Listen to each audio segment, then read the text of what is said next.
swing and a drive. Right field and deep. Back goes Aquino. It's got a chance. Gone. Get out the tape measure. Long gone. Fly the W! Cubs fans, it's time to fly the W with Dustin Rhodes and Paul Crawly Jean.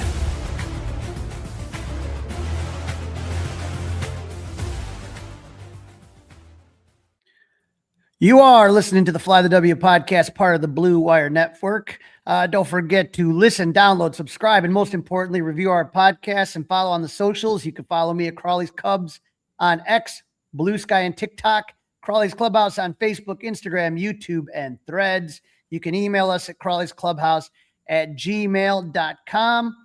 I am happy to have on Bradley Woodrum from Baseball Prospectus. And Bradley, the reason I got you on, we got to talk World Baseball Classic. All right, I'm excited. And so, I mean, this idea of the World Baseball Classic, I remember it being around years and years ago. I remember Derek Lee playing in it. I remember, it just kind of got bigger and bigger, but it really hit a fever pitch, pardon the pun, but the last World Baseball Classic, 2003, USA versus Japan, Trout versus Ohtani. I mean, it just seems like the evolution of this. I was a skeptic when they started. I'm like, this is dumb. Who's going to do this? It really seems to have caught fire between, amongst the fans and the players. Yeah, I think this is an interesting tournament. International sports tournaments are a big deal across a lot of different sports throughout the world. We don't have as much of that enthusiasm here in America. And I think part of that is because we really only have two neighbors. But in a lot of other places and a lot of other countries, international soccer tournaments, international cricket tournaments, they're a big deal. And seeing this last World Baseball Classic go down so well, I think has really helped start to ignite and help the American audience understand what makes international tournaments so fun. And I really love the World Baseball Classic. I've loved it for many years. I have full disclosure, I worked for the Miami Marlins for 7 years, and they are now hosting a lot of the tournament. The final stages of the tournament are all going to be in Lone Depot Park down in Miami, which is super exciting because it's just an absolutely raucous atmosphere. It's an international community there. And so I think we're going to see even more excitement coming into this season's World Baseball Classic. It's just an absolute blast. And Team USA stepping it up, getting their studs and superstars all up and down that roster is going to make a game-changing experience for a lot of Team USA fans because years past, Team USA has it's had some iffy pitching. It's had some lineups that could have been optimized or improved with some more all-star caliber players who chose to sit out. But this year is going to be a really exciting year for USA fans. It's going to be an exciting year for baseball fans. Just about every team has a recognizable name on the roster and in the coaching staff more than likely too. I think the one exception might be Brazil, where it's kind of a little bit harder to see a name you might know. But for most part, every one of those teams is pretty exciting to watch. And I think it's going to be a great tournament. So explain to everybody what the tournament format, what the pool play is, because we start the World Baseball Classic starts here in the United States would be what, really early morning or late night, Thursday night, and then early morning Friday in Tokyo. Yeah, I think the absolute first game is going to be Wednesday night, and then early morning the following day, and then in the evenings. So I think that's Pool C kicks off first on March 5th. And then it's going to be fast and furious with a lot of games during pool play. After the pool play is done, it does pare down to basically 2 games a day and then eventually 1 game a day. But the pool play is really important. It's very exciting. There's typically only 2-ish teams that are really, really good in each pool. But the teams on the bottom are fighting to stay in the World Baseball Classic. So last World Baseball Classic, the Czech team, the darling sweetheart team that just had no business being in the tournament, was able to actually stave off the qualifiers. They were able to be successful enough so that they could actually preserve their spot for the next World Baseball Classic, which was a huge win for a nation that never had gotten into the World Baseball Classic before and really doesn't have a professional league for baseball. So there's always something at stake in any one of those games. When you do see something like, Australia versus Team Japan. Japan is one of the best teams. Team Australia is very much mixed in terms of their talent level. Those matchups really do matter. The run differentials matter. The players care about it. But also, if you can eke out a win, if you can beat one of these giants, those games can really change the fortune of that team heading into the next World Baseball Classic. It creates certainty. It means you don't have to do these qualifier rounds, which are really hard to recruit players for, especially if you're pulling from non-professional ranks. And it makes life a lot easier for that team to actually get back into that tournament. So I love every game, but I would encourage fans, don't be ashamed of microdosing. World Baseball Classic is going to be a lot of games during pool play. Each pool is going to send two teams to the next round.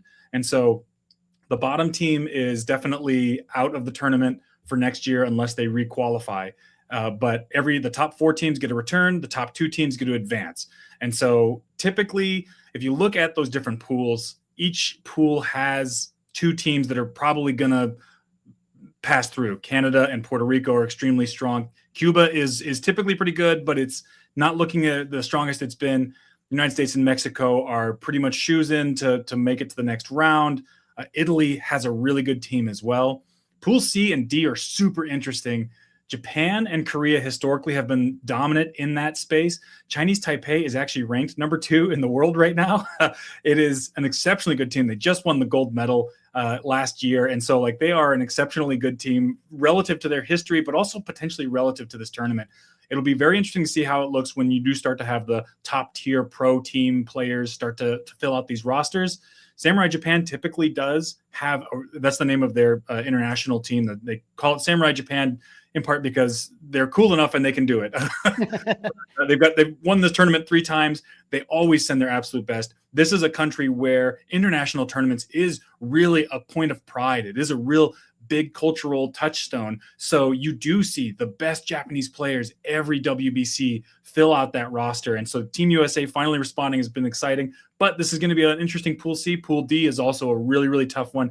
Venezuela, Dominican Republic tend to be 2 of the best teams in the tournament, but the Netherlands are also bringing a very, very good team as they typically do, and a real wild card team. Because of that, Team Israel actually looks a little weaker than in years past, but it still has a lot of major league players on it. So it is a team that can also be dangerous. Nicaragua is a team that made it in through the qualifiers, and they are going to have a tough time. But if they can eke out 1 or 2 wins, they could see themselves return to this pool next year. And you never know. You can make it to the quarterfinals. It is baseball. It's baseball, baby. Anything can happen in a given game. And so it's fun. We saw a semi-pro, I think it was a dentist in the daytime, Czech Republic pitcher strikeout Shohei Ohtani. Anything's possible. So it's the beauty of the tournament. It's putting all the cards on the table and letting it all fall where it may.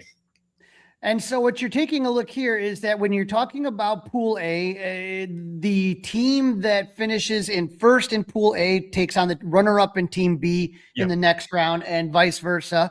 And then it's, same with C and D. So you get some interesting things. But what I love, and you were talking about the fans, you have it's being played in different places. So Pool C is in Tokyo, Japan, and then you got Puerto Rico. And that's going to be amazing. Yeah. I just can't imagine that. And then Pool B is in Houston, Texas. And as you said, Pool D is in Miami, where Lone Depot Park is. And if you have the fans that really show up for that, it is just really just crazy. Yeah. They bring instruments. They have their own sections. The flags are everywhere. It is really a different kind of baseball crowd than maybe the people from the United States are used to. Yes, and it's a different baseball atmosphere. That's one of the things I love. I've studied international baseball a lot. It was one of the privileges I had when I was working with the Marlins. I actually did a lot of research in Asian baseball as well as international baseball in the Dominican and internationally there. So it is one of those where the culture of baseball, the culture of fandom is so different in each one of these countries. There are unique songs for all the batters in Japan. There is extreme loud party atmosphere in a lot of Latin American baseball countries, and they bring that to the stadium and they bring that energy to these games. And so you get tastes of the flavors of baseball, but you also see the different stratagems that are deployed by these different leagues. You'll see Japan is much more ball in play, small ball oriented baseball. They're happy to win 1-0. They don't care about necessarily hitting all the home runs. They do have some serious home run hitters on their team, but it is also a byproduct of the league that they play in. So I think you're going to see little bits of different elements of all these different sports kind of combining, which is really fun. Korea has long had a lot of like touch and feel kind of pitchers. Hyun-Jin Ryu, who I think a lot of Dodgers and Blue Jays fans will recognize the name Hyun-Jin Ryu. He is actually going to be pitching as well, and he is still around. He's still going strong. He's a left-handed soft tossing pitcher. Alexi Ramirez, former shortstop for the Chicago White Sox, is on the Cuba roster. And so, he's 44 years old, I think. So he may not be a starter for them, but it's fun because you see names you recognize, you see blasts from the past.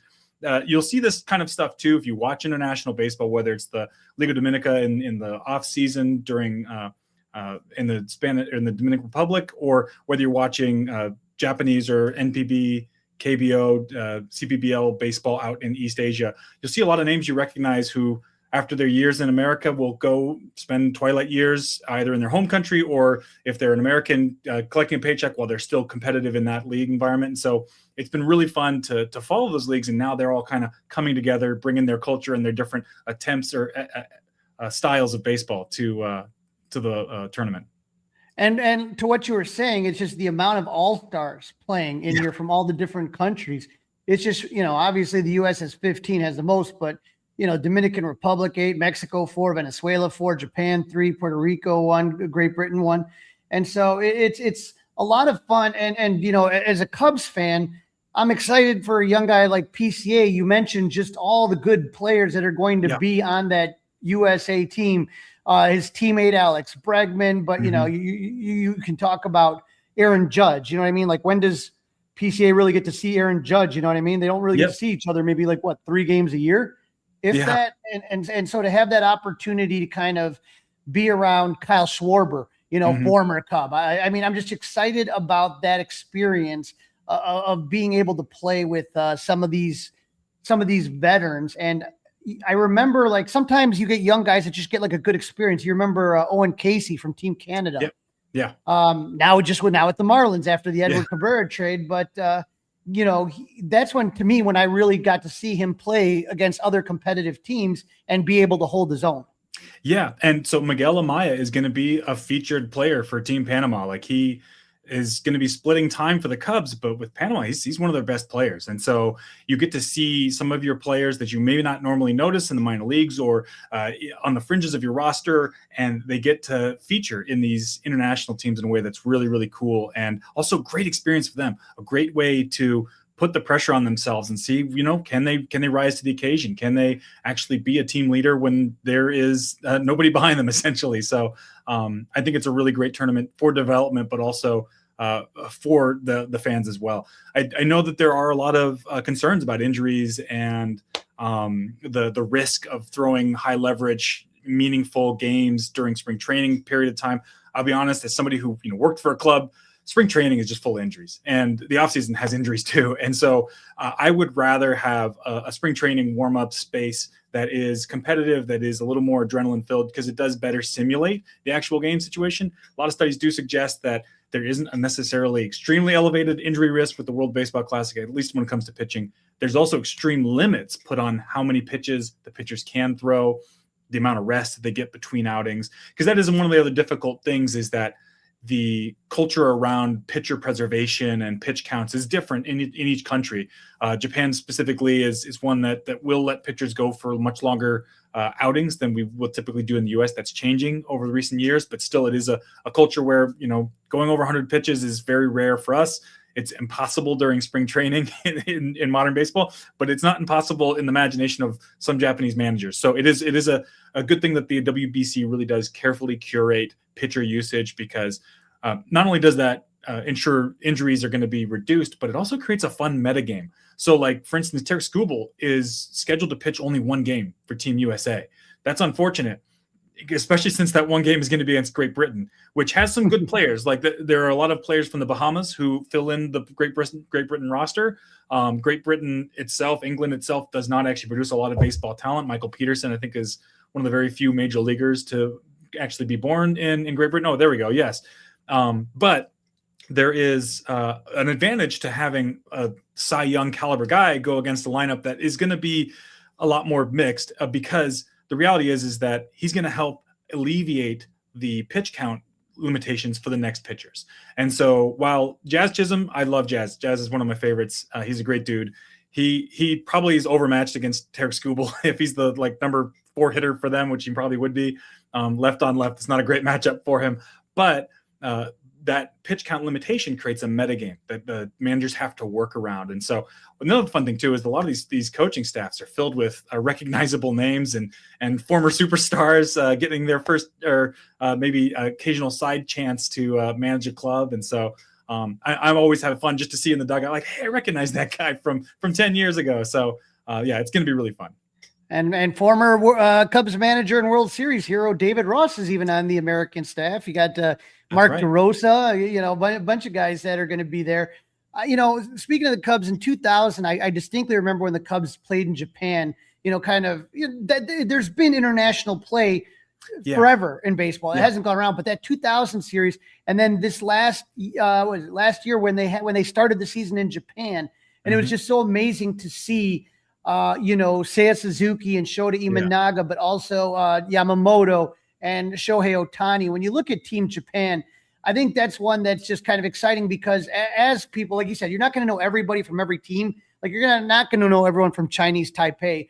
But with Team Japan, now these guys have become so recognizable. Ohtani and Seiya and Yoshinobu Yamamoto. And you got a couple new guys that are going to be playing their first year in MLB, like Murakami Montaca. And so I'm just sitting here saying to myself, it's fun. And I got to say, if I was to ever go to a World Baseball Classic game, I'd want to go in Miami. I want to get the vibe. I want to get, just looking at that pool right there, the Venezuela versus Dominican, and just kind of the party atmosphere. But when you take a look at these teams like Venezuela and the Dominican, like they just put World Baseball Classic, just put guys on there. But it's like they have way bigger roster. Salvador Perez, Ronald Acuna Jr., Jackson Churrio, former Cub Wilson Contreras on Team Venezuela. And then you take a look at the Dominicans. It's like, good Lord, Vladdy Guerrero, Julio Rodriguez, Juan Soto, Fernando Tatis. I mean, can you imagine? I mean, that's just going to be – that game is just absolutely going to be ridiculous. Yeah, the Dominican and Venezuela rosters are hard to distinguish from an all-star roster in any given year. They are just loaded with talent. I think the pitching is a bit lighter on both those rosters, but it is still just that lineup is just going to outscore any flaws they might have in pitching. So when those two face off, it is just going to be Titans battling in the sky. It is going to be really fun baseball. So I'm super excited about all those matchups, and the crowd is nuts. It goes crazy when you get those Latin American teams in such a diverse city like Miami. It's really fun. It's one of my biggest regrets about not living in South Florida anymore is not being able to go to those games, but it is an absolute incredible atmosphere, even from the television. It's rocking your TV set. So I'm very much looking forward to those matchups. I got to tell you, disappointed that they wouldn't make any kind of exception for Javi Baez to be back with Team Puerto Rico. Are they dyeing their hair blonde again? Everything I've heard is yes. And I've seen some guys in spring training already with their blonde hair. So I think it's happening. The insurance issues that prevented some of these teams from being as good as they were is really frustrating, very disappointing. It's definitely not a fan-oriented mindset. This is a multi-billion-dollar industry. I can't believe they couldn't find a way to work that out. But at the same time, I do think that Puerto Rico is putting together a team that's going to be competitive. It's going to be not as good as it could have been. But I'm excited that I think that they are still going to have they're going to be in games. They're going to be competitive. And so you never know. They could surprise their way in. They were runner-ups 2 of the last championships. So this is a team that can be the best of the best. I think they've been limited, but they're not alone in getting limited. I think some of the other teams had issues. I mean, obviously, like Shohei's not even pitching for Japan. There are other limitations, like Team USA not being able to play. It's full pitching staff the entire outings, but it's still going to be, I think, a really competitive game for Puerto Rico anyway. How do you think baseball addresses that issue of insurance? I mean, is this something, because I don't remember this last time around, and then this time around it's being talked about all over the place. Bad Bunny's getting involved. I mean, who knows what's happening? So what changed this time around? I cannot say what changed. I have no very clear understanding of how MLB could have let this slip through their fingers like this, because this is definitely an opportunity lost when you have players who want to participate in what is essentially just like a bonus tournament, a PR opportunity for the league, for the sport, to encourage international participation and awareness of the sport. And then you allow something like insurance. And I'm a number cruncher. I love data. I love analysis. But this is a very, very wealthy industry, a very wealthy sport. There's no reason that some sort of insurance premium could have prevented this. I think there is a lack of foresight and big picture viewing from the league office, unfortunately. And I've got friends who work for the league office, but at the same time, it is just one of those where this was a swing and a miss. This should not be happening in any future World Baseball Classic. If I had my druthers, and I think if they had their druthers, they would make sure that this is not going to be an issue moving forward. Now, here are some notable WBC games that are going to be happening and the dates. You got March 7th, Korea versus Japan. The Netherlands versus Dominican on March 8th, Cuba versus Puerto Rico March 9th, Mexico, USA March 9th, Canada, Puerto Rico March 10th, Italy, USA, Italy, Mexico, and the Dominican Republic, Venezuela. Now we know Dominican, Venezuela. We talked about that. That's the big one. And Korea, Japan, I think is always kind of a fun one. Is there one that you think out of that list, other than Korea, Japan, Dominican, Venezuela, that you're like, if you're going to tune into one game, try checking this one out? Boy, I mean, there's going to be a lot of good matchups in this. Italy and USA is actually going to be kind of fun too, I think, because you're going to have a lot of major leaguers on both sides of that game. Italy doesn't have maybe the pitching to keep up with the USA, but I'm not sure who's going to be pitching for the US in that game. So it could be a bit more of an even match. I think because of cultural context, Mexico versus USA could be a pretty charged game. World events have conspired to maybe make that a bit more of a focus game than it would otherwise have been.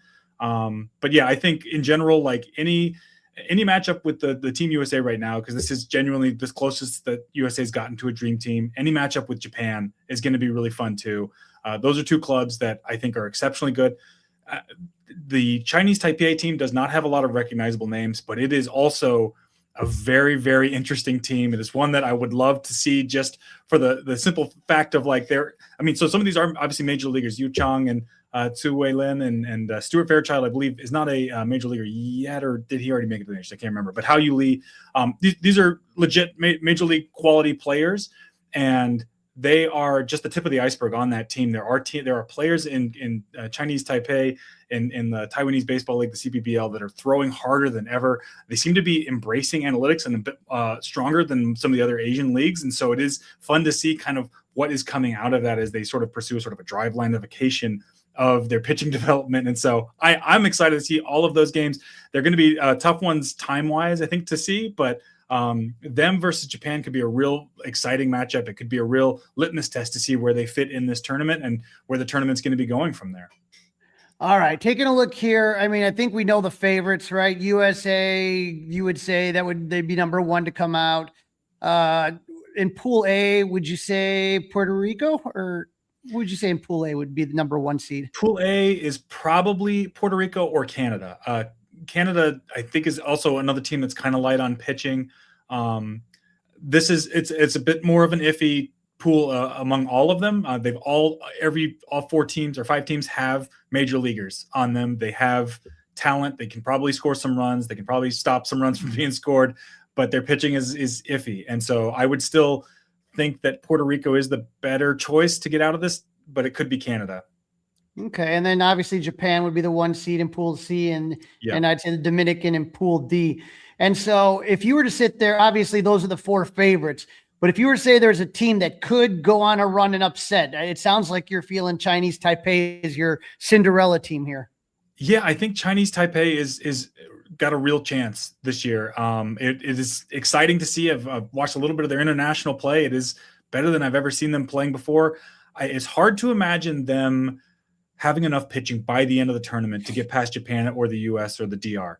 Those are organizations or clubs that just have so much talent, both pitching and hitting, that if you are starting to put out your fourth or fifth best pitcher, you're going to really struggle to get all 27 outs against those teams. And there is mercy rules, so you may not get to all 27 outs.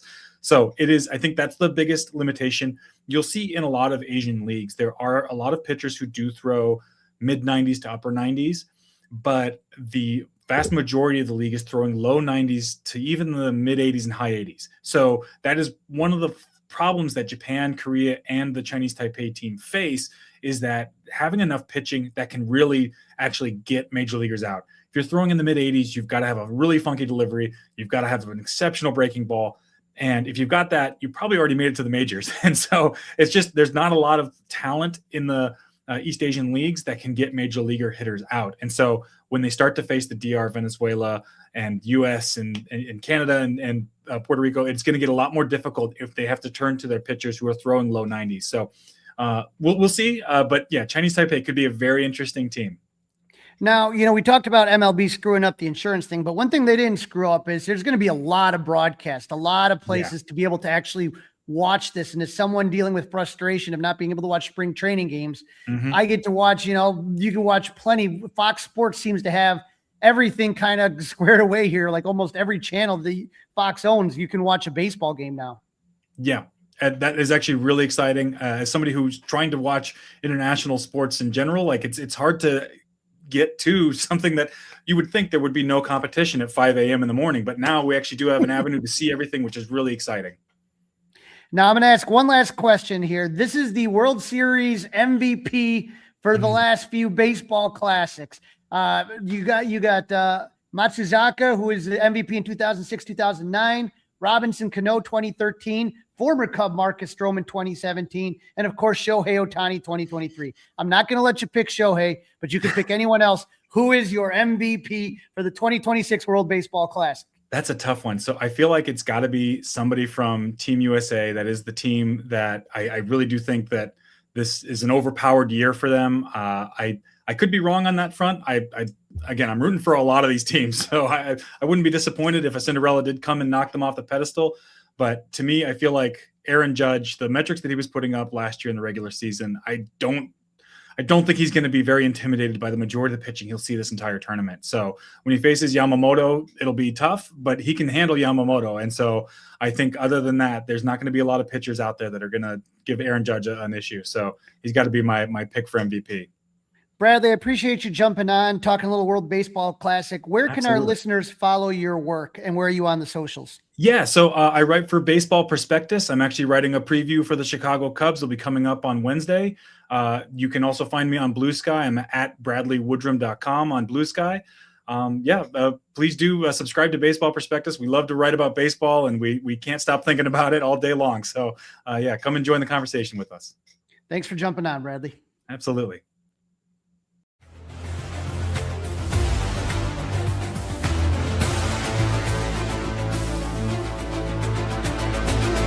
It's all over.